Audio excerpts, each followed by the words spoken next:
Hi, this is Mel. Welcome to Capstone. And congratulations, because it means if you're in Capstone, it's either the last course you're going to take or one of the last courses before you graduate.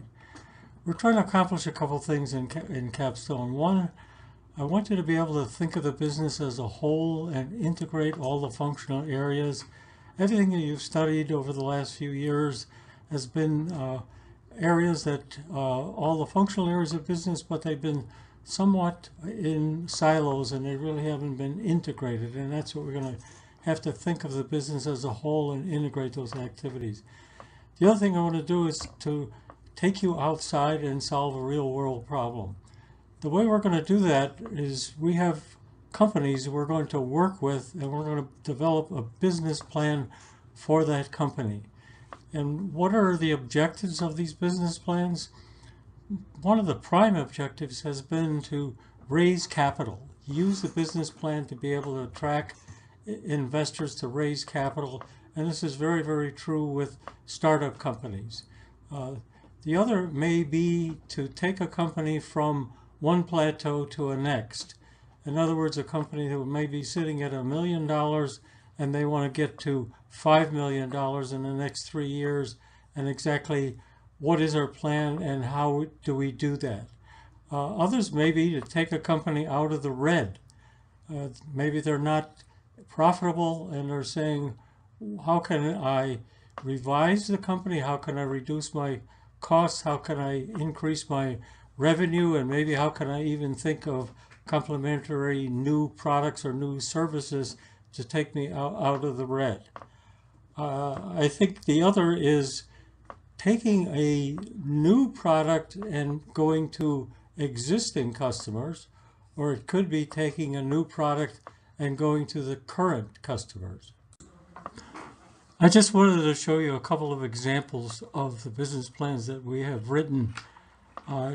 Just notice we do print them in color, we bind them so they look very professional.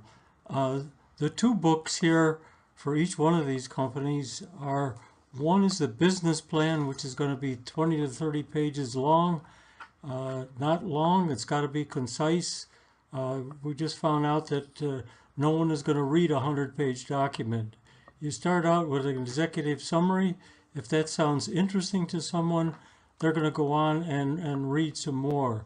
And in the text of the business plan, you may be making references to research papers, articles, detailed Excel spreadsheets, and all of that is in the second book, is in the appendix. So if you want the detail, go to the appendix and get the detail. These two companies, one is Wolf Hollow Brewing Company out in Scotia. Maybe you know this company. Maybe you know their beer. It's pretty good beer. But here's a company that was sitting at about $450,000 in sales, and they were looking to expand. This was the idea of doubling and tripling their sales in the next 2 to 3 years. Students did a wonderful job of how he can expand to reach a further market, even expanding on his products and how he gets his products out to market. The second one, Child Care Center Software. This is a man who is running a very successful child care center, and he developed some very sophisticated software to better manage this center, make it much more profitable, much more efficient, safer, etc. And he wanted to then sell that product to other child care centers, and we put a plan together for him to do that. A little bit on statistics. We've done over 160 plus business plans over the last 10 years or more. They've primarily been in the capital region. We did a couple in New York, Utica, Buffalo, but they're primarily in and around the capital region. 42% have been startups. So that's been our dominant player is a startup.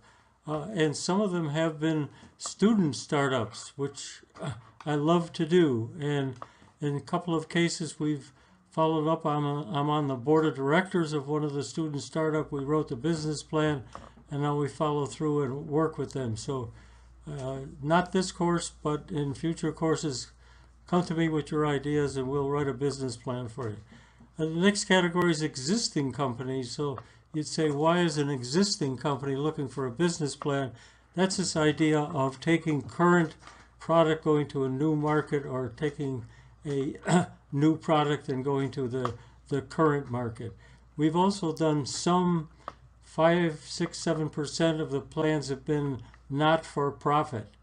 And why do we do a business plan for a not-for-profit? Is a not-for-profit has its mission, and what they want to do is expand and penetrate their mission to reach more of their clients, more of the people that they serve. And they also, we have worked with not-for-profits to set up an arm that's going to generate revenue that's going to in turn go back into the not-for-profit. We've had several success stories. We have raised financing as a result of our business plan. We've had one significant that they're up to raising up to something like 20 million. We worked with them when they had something like 1 million. Okay, maybe I bow a little bit too deeply, but I'm sure we had some influence over some of their successes. Also helped companies to exit. We're looking to take in a 3-year period, position their company such that they would be attractive to another company, and that's primarily what happens. I've never worked with an IPO, but companies position themselves and then they get bought out by one of their competitors or one of their major customers. Increasing sales and profitability, we've had success in that area, and as I mentioned before, this idea of taking company to the next plateau. What I typically do is 3 months, 6 months out, I contact the company and ask them what they've been doing with the business plan. Sometimes I get involved in following up, and then a year or two later also see where they're going and see what impact, influence we've had on our business plan. Here's some things I want you to think about and how you approach this whole project and this whole course. We're a consulting group. I'm the managing partner. You are all consultants, and you have taken on a contract with this client to, in 10 weeks, deliver a meaningful, realistic business plan that the client can execute. Along with it, maybe an appendix. There will be a 15-minute summary presentation that also goes along with it. We're going to be writing the final business plan in the terms of the client, and by that I mean the language in the business plan is such that you don't say we recommend, what you say we plan to do. And you can say that, you can do that in a business plan, because we're going to be interfacing very heavily with the client. Everything in that plan is basically something that he has agreed upon, and we have convinced him that this is something that he needs to do. What I do like to say is, if you want an A in this course, don't overwhelm me, but overwhelm the client. Now, if you overwhelm the client, I'm sure you're going to overwhelm me. But think of it in that regard. Think of this not as an academic exercise, but the real thing where we want to produce a very professional, quality business plan that's executable by the client. Let me tell you a little bit about myself. I've been here at the school for 20 years, Union Graduate College before Clarkson University. I was the Dean of the School of Management for 6 years, and now I'm just teaching this capstone class, and I also do a China study where students do case studies and research paper, and we take 2 weeks and we go to China. I'll be doing that next December, so think about it. You could join me. Prior to coming to the school, I was a GE guy for a lot of years, and I did a lot of international work. I lived and worked in China, I lived and worked in Japan, I lived and worked on 2 different occasions in Europe. Business development, I wrote a lot of business plans for GE. It's very typical, you say business plan for GE. Well, I wanted to start a small manufacturing operation in Singapore. I wanted $5 million. I had to write a business plan to justify why management should give me $5 million to do that. I did have my own company for a number of years, so I have some startup experiences, and also I got the scars to prove it. I always say that having my own business was better than an MBA from Harvard, but I also like to say it probably cost me more than an MBA from Harvard. So my expertise is in strategy, in business planning, international business. So I think those are the kind of strengths that I bring to the table. When you give your introductions, that's why I asked you your strengths. I like to know what the strengths are in the class, and I like to leverage them. You got a particular strength, I may tap you and say, help us out with maybe not your company, but maybe give us some ideas about another company that we're working on that you can help us out with. Currently, I'm part of Eastern New York Angels. Yeah, I'm an angel.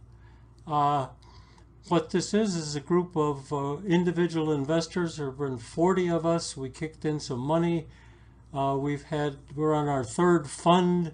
We had up in the first 2 funds about $3.5 million. The last one, we're looking for another $1.5 million. We invested in 10 startup companies in the capital region, and we stick to the capital region. One of the prime reasons is that we know that just giving a startup company money is not all they need. They need mentors. They need some people with some experience to help and guide them. So that's what I'm about. I got a bio on Moodle. You can take a look at that if you want to. Let me